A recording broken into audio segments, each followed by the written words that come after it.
আজকে বড় মা এখানে পুজো দিতে আসলাম। বিশাল বড় লম্বা লাইন, নৈহাটি বড় মা।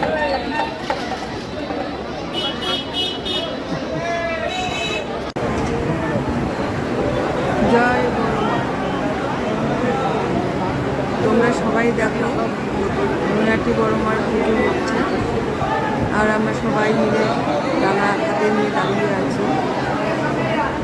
বড় মা যেন সবাইকে কৃপা করে ভালো লাগে। জয় বড় মা। আজকে একটু ভিড়টা বেশি ছিল যেহেতু মঙ্গলবার।